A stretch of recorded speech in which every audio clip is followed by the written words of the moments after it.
The app didn't say they don't have any right. The app says pick your rider and drop them. Whatever they do there is none of your business.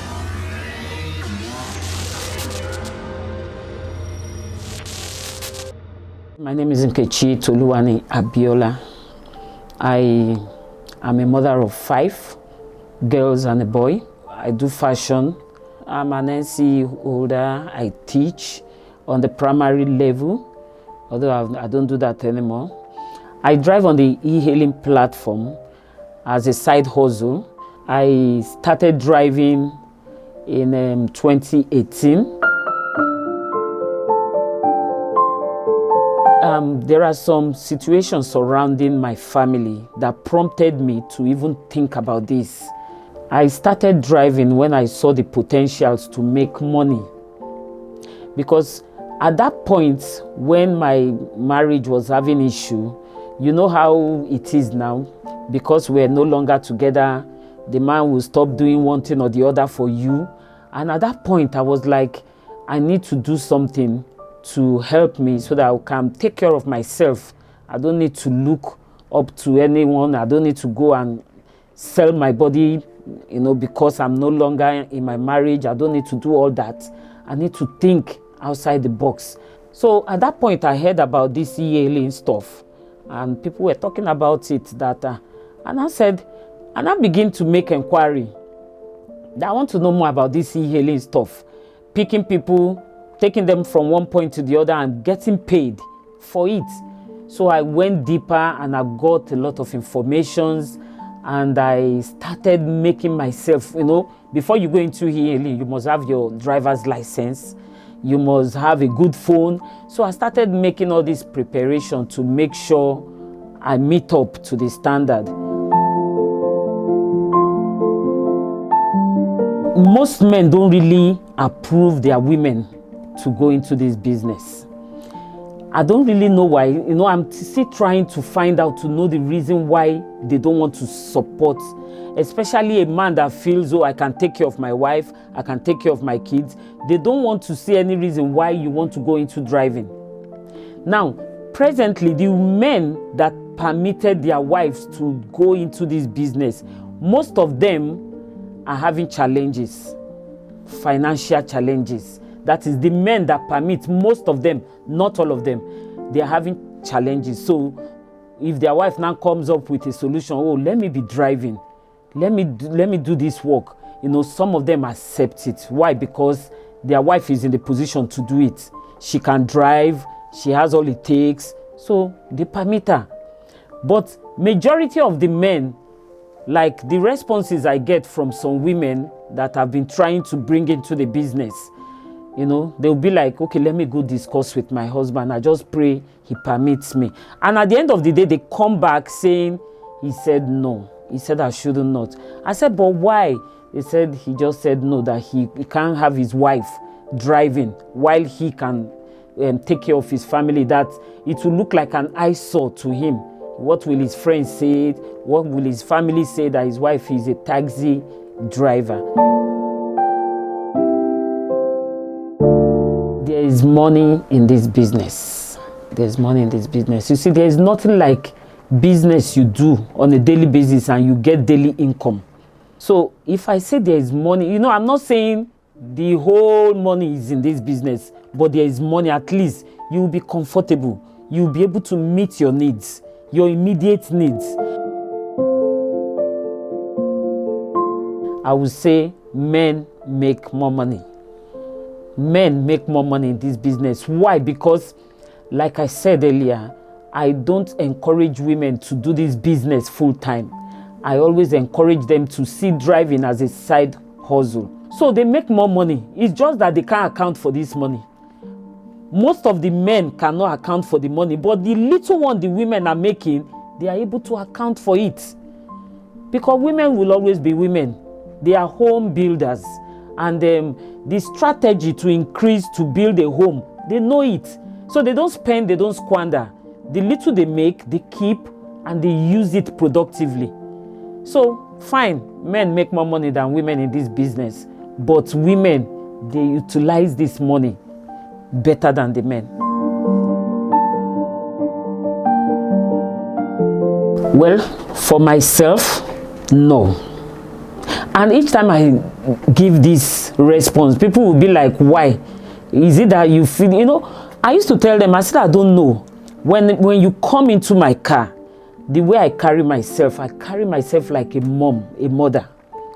And when you come, the way I welcome you, the way I greet you, and the way you see me dress, maybe the grace upon me will not even allow you to want to harass me, or maybe to want to say what you want to say.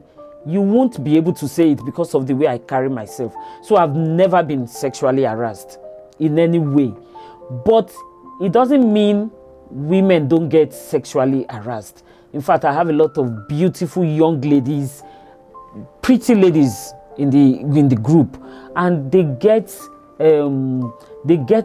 issues like this, that because we have a platform where you share, you come, you meet with me, you share your problem.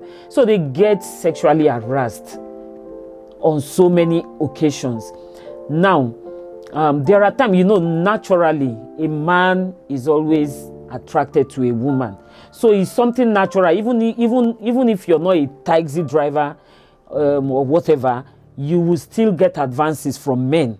So whenever you get advances, there's no big deal there. But when it comes to harassment, that is where we totally frown at it. And we've always told our ladies, when you get such harassment from men, you just quickly tell them and let them put them to their place immediately.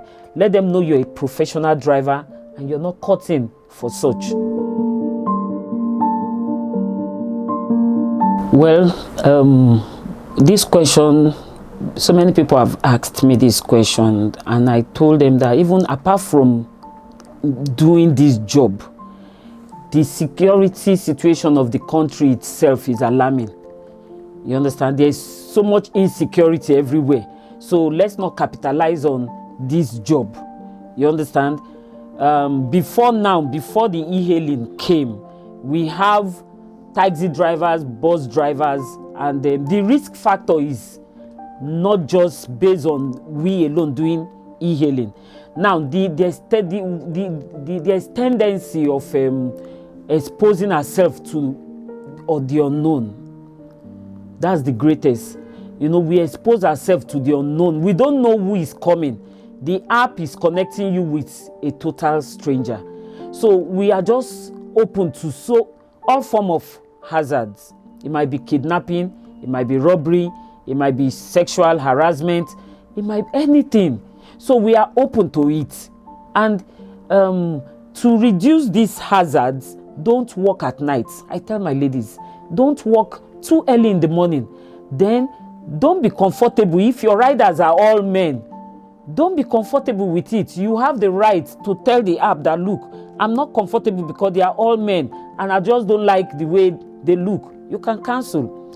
So there are ways to control and manage all these hazards. It is not on we alone, it is all over the nation. The insecurity level is alarming. So, but you must be able to manage your own space. That is your office. Your car is your office. So you should be able, there's nothing we can do. The app connects you. And another thing is, be rest assured that you are picking up someone that the app have assigned to you. You have to be very, very sure, so that when anything happens, we can always go back to them. That, okay, you connected me or her with this customer. So where is she? We can't find her. Look at what happened to her. They robbed her. They harassed her. So we can always seek, fight for justice. Yes, plenty.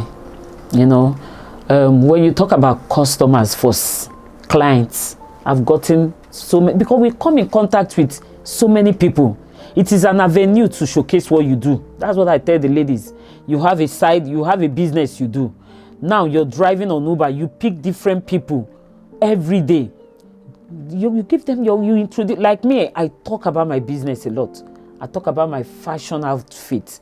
I give out my cards to those that want to accept it, but I make sure I talk. So this business have created that avenue for us to meet with different. I have some friends today that are like sisters. They are like my own sister. I met them. They were my riders. You understand? And if truly, if I were looking for love, maybe I would have gotten one in the line of this duty. But because my mind is short to that, I don't want, But so many, I've seen a lady that the guy they are dating right now, they are close to getting married. They met. He was a rider. So it is possible. So many kind of relationship can come up from, but it has to be positive relationships. Let me start from when I started this job. We all know that this job is a male-dominated kind of business, and when I started, there were some ladies already on one of the app company. I started with a different app company because I was able to meet up with their criteria. So when I started, I was added to a group. Now in that group, we have all men, just 2 ladies. Now you ask the question, what prompted me to think about LOWAN? What prompted me was the fact that I noticed that each time I came up with, because the men will always ask they will ask questions. Oh, look at what is happening. What would they do? Somebody will come and tell them, oh, do like this, do like that. So whenever I come out to ask, instead of them to respond to me, they will make jest of me. Woman, why are you asking this question? Are you supposed to be here driving? You are supposed to be in the kitchen taking care of your family. When you come with a question, they throw a funny emoji and they won't answer that question. In fact, I now became quiet on the group, but I was learning because they're always asking questions, they're always narrating and saying a lot. I learned a lot on the group there. So after about like 6 to 7, 8 months, I think about 8 months, I just sat down one day and I was like, apart from driving with the app, we still look for some private jobs to do. So there was this organization, a female, she's now my friend, she recruits young ladies, just women that can drive. And she connects you to individual like you need someone but strictly women, driving women or children. So you need a female driver to take your children to school. She connects you with them. So there was a time I reached out to her and we got talking, and I saw that it wasn't what she wants to offer, wasn't too okay. So it was her name, the name of our organization, that gave me a cue to, I can actually create a group for women, and we will just be there, we'll be asking all our silly questions. And since I have a little knowledge, I'll be answering their questions. And, and that was how the idea came. And instantly, when you get an idea like that, you don't waste time. I created a group and I added the lady. And I told her, see, this is our space. Ask any question. If you come across any female driver, just bring them in. So LOWAN is, like I used to tell everybody, it is not my effort. It's a collective effort. So that is how LOWAN came into being, Ladies on Wheel. By then, we were not registered, of course. We were just a group, Ladies on Wheel. So that was how it came into being. And ever since then, one lady, I've been bringing in one lady, you go out, you see a lady, you bring them in, and that is how we've been bringing in members. And today, we are close to 300 on the group.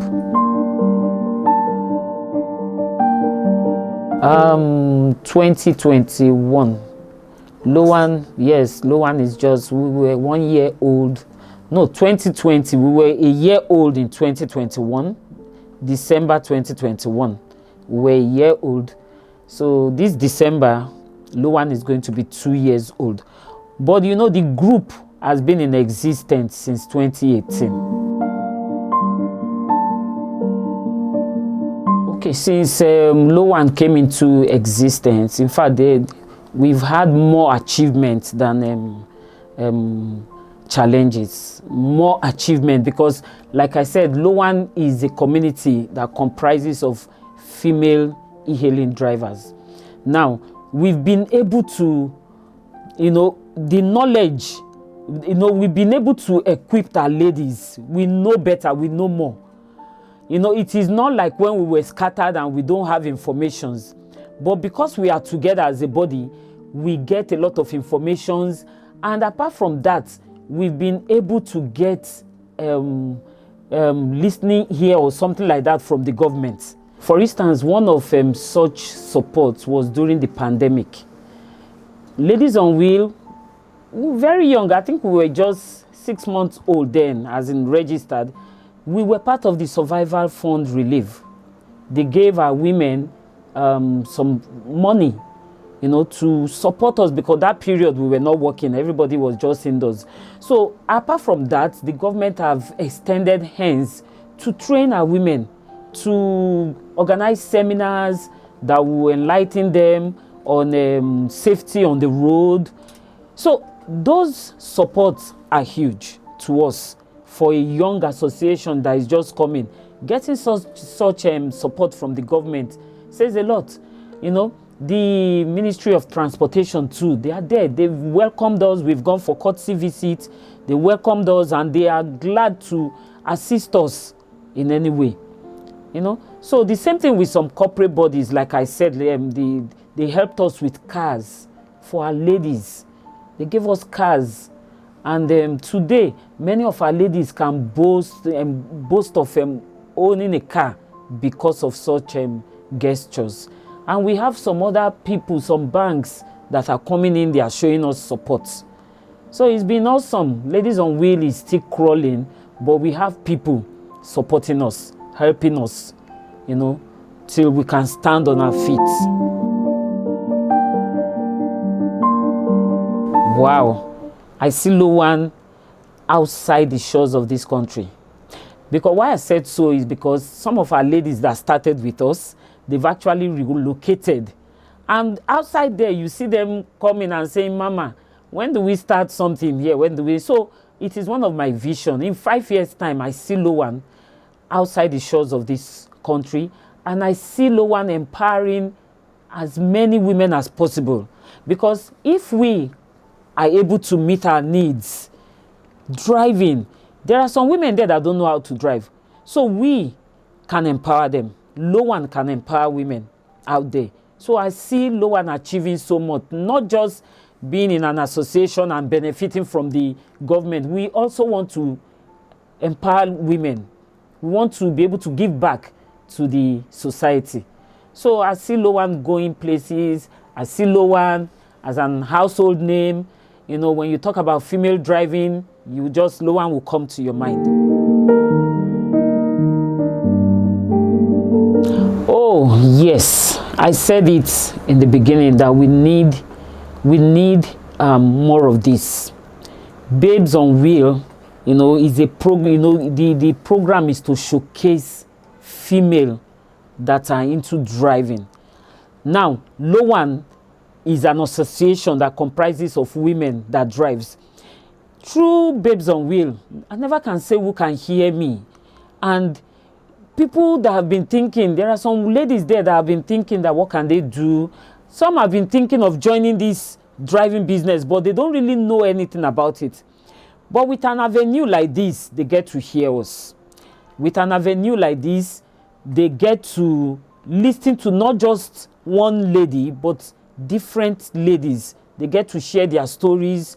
And when you listen to me saying things about what I gained from driving, and you are out there thinking you are still afraid to join, to come in, when you hear me speak, you will be encouraged that, oh, if she can do it, look at her, she's speaking, talking about her achievement and all, then I should be able to go into it. Because so many people have these fears behind them, behind their mind.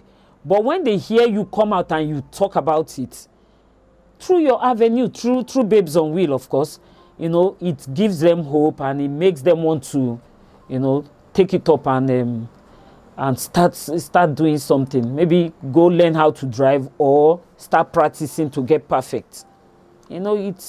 it's very encouraging. And that's one of the reasons why I don't shun opportunities like this. When I see an opportunity to talk about what I do or someone that supports what I do, I come all the way to give my support the little way I can. Hi, my name is Nkechi, and this is Babes on Wheels.